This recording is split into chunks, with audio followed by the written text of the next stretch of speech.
আসসালামু গাইস, আজকে আমি পেঁপে দিয়ে চিংড়ি মাছ রান্না করব। পেঁপেগুলোকে সিদ্ধ করে নিয়েছি। চিংড়ি মাছ, এখানে পেঁয়াজ কুচি কড়াইয়ের উপর দিয়েছি। এখন এগুলোকে ভাজি করতে হবে।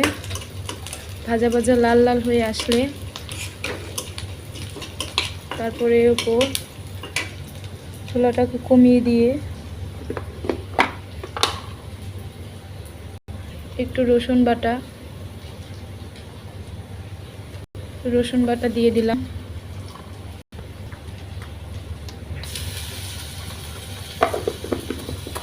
রসুন বাটা দিয়ে দিলাম, ভালোভাবে নাড়িয়ে নিচ্ছি। নাড়িয়ে একদম মিশিয়ে নেবেন। যত পেঁয়াজ কাঁচামরিচ মশলা ভাজবেন তত তরকারি স্বাদ বেড়ে যাবে।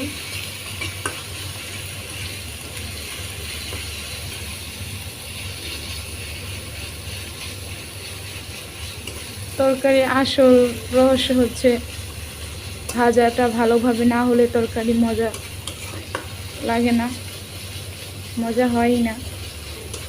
তাই ভালোভাবে ভেজে নিচ্ছি বাদামি কালারের মতো করে। বাদামি কালার হয়ে আসলে তারপর আমরা তরকারিতে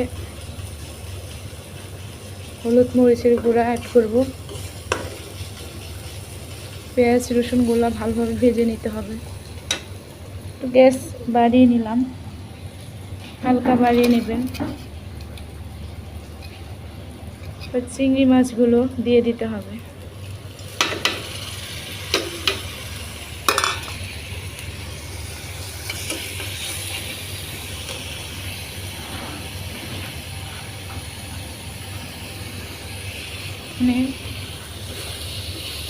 চিংড়ি মাছগুলো অ্যাড করার পর চিংড়ি মাছগুলো ভালোভাবে ভেজে নিতে হবে আপনাদের।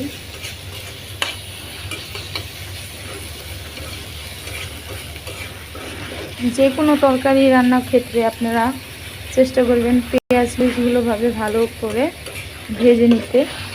তরকারির স্বাদ অন্যরকম পাবেন আপনারা।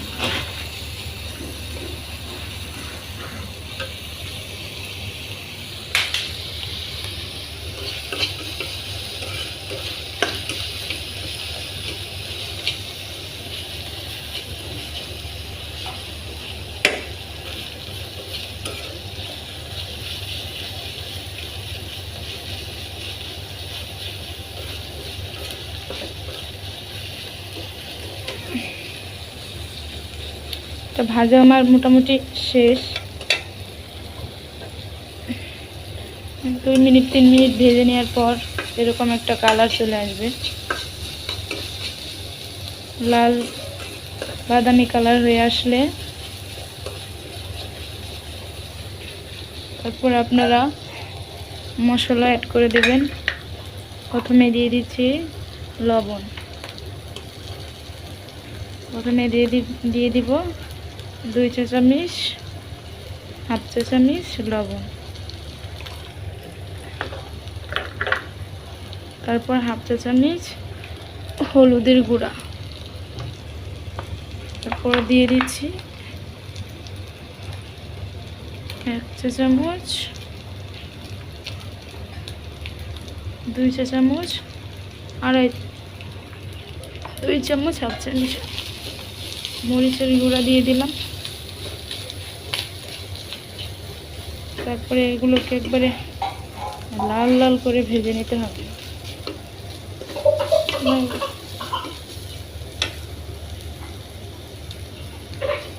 লাল করে ভেজে নিলে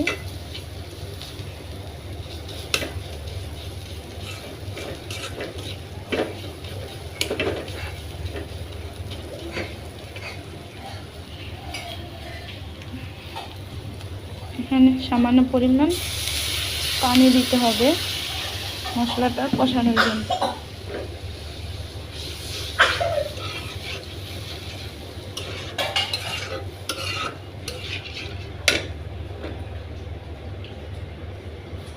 গ্যাসটা বাড়িয়ে নিলাম।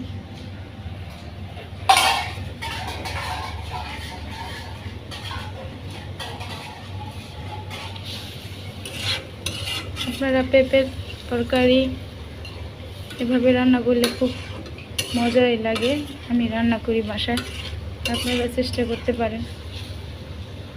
চিংড়ি দিয়ে এরকম যে কোনো রেসিপি আপনারা করে নিতে পারবেন।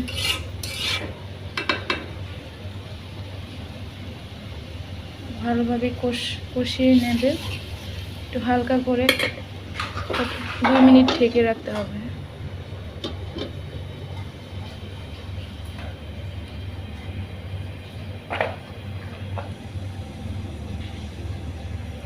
ভিডিওটা পুরোটা দেখবেন, না দেখলে স্কিপ করবেন না। না দেখলে আপনারা বুঝতে পারবেন না কীভাবে তরকারি রান্না করেছি।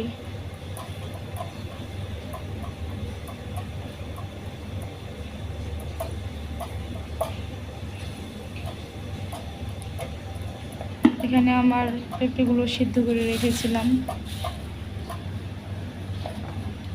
পেঁপে সিদ্ধ হলো ভালোভাবে। আপনারা বেশি সিদ্ধ নেবেন না, এরকম কেটে এরকম হাফ সিদ্ধ করে নেবেন। এরকম হাফ সিদ্ধ করে নিলে রান্নার পর ভালোভাবে সিদ্ধ করার পর ভালো লাগবে খেতে। এইভাবে পিস করে কেটে নিয়েছিলাম, দেখতে পারছেন।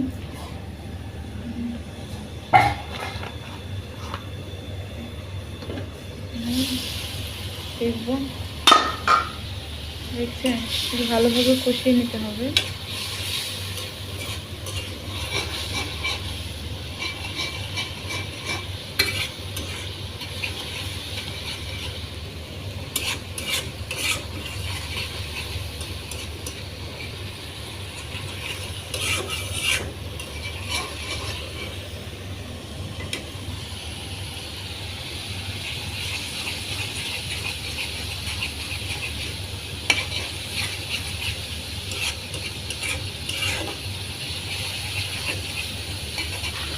এভাবে যখন তেলগুলো উপর দিকে উঠে যাবে,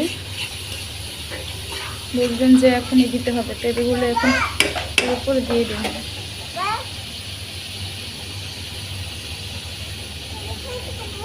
চুলার আঁচটা কমিয়ে নেবেন।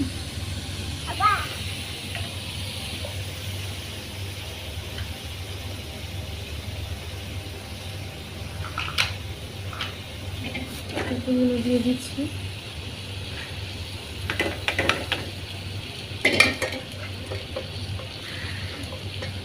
পেঁপেগুলো সেদ্ধ, তাই তাড়াতাড়ি রান্নাটাও হবে। আগে সেদ্ধ করে নিলে এটাই সুবিধা।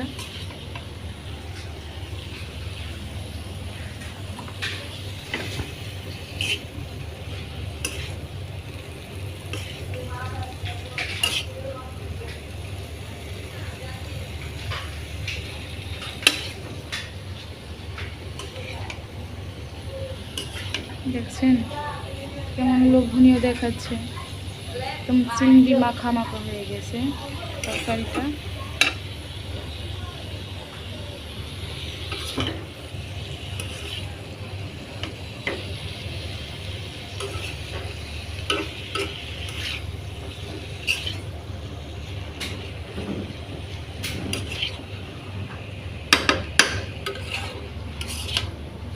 যে কোনো তরকারি রান্না করবেন একটু কষিয়ে নেবেন।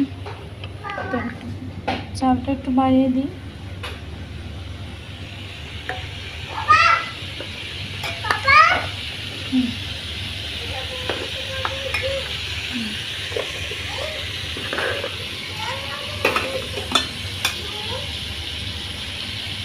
আমরা রান্নার শেষ পর্যায়ে এসে গেছি।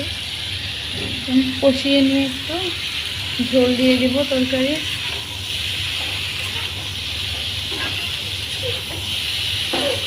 যারা নতুন তারা আর কি এই রেসিপিটা দেখার পরে শিখে যাবেন তরকারি রান্না করা।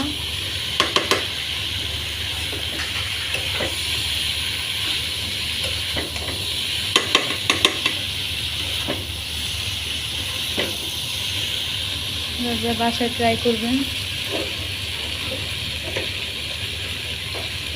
গরম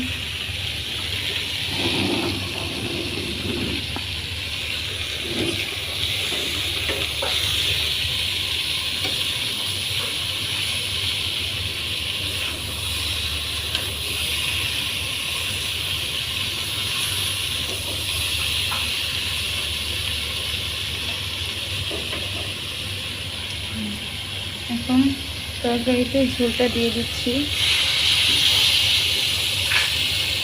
অল্প পরিমাণে দেব, বেশি পরিমাণে দেওয়ার দরকার নেই,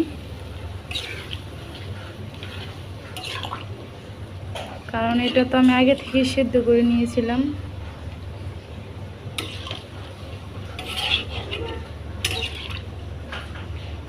হালকা ঝোল রাখবো, মাখা মাখা করে রান্না করব।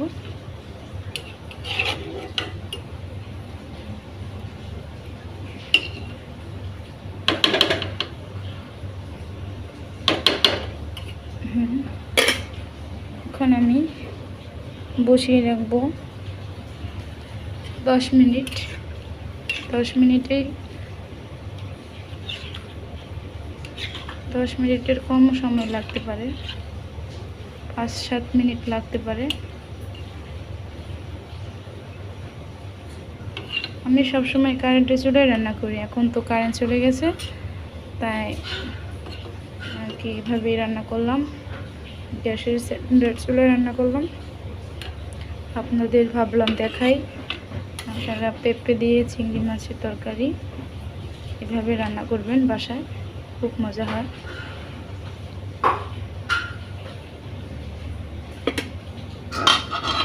এভাবে 10 মিনিট রেখে দেবেন, গ্যাসের চুলাটা হাই।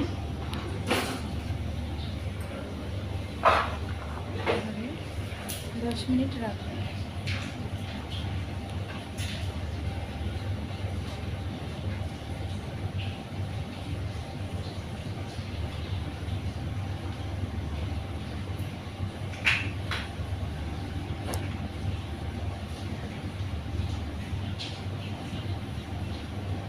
আপনাদের একটা বিষয় শেয়ার করি আমি, আপনারা সব সময় ট্রাই করবেন তরকারি রান্নার ক্ষেত্রে পারফেক্টভাবে মশলা ইউজ করতে, তাহলে তরকারি মজা হবে।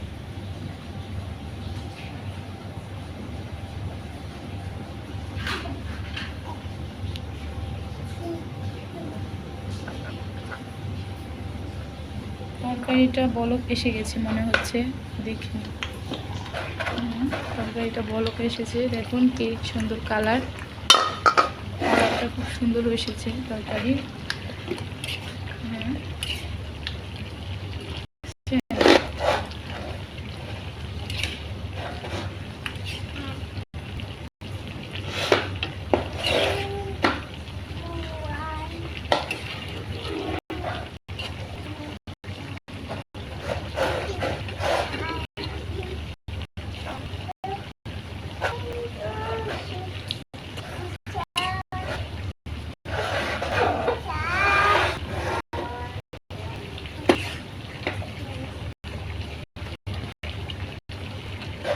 তরকারিটা আমার 5-7 মিনিট সময় লাগবে।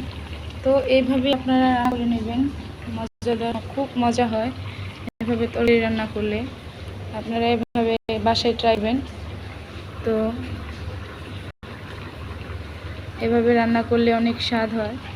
ফুল ভিডিও তো তাহলে এখানেই শেষ করছি। আল্লাহ হাফেজ। আমার মতো নতুন যারা আছে তারা আমার ভিডিওটি ফলো করে দিবেন, আমার চ্যানেলটা সাবস্ক্রাইব করবেন। ভালো থাকবেন, সুস্থ থাকবেন। এভাবে তরকারি রান্না করে খাবেন, খুব মজা হয়। ভালো থাকবেন।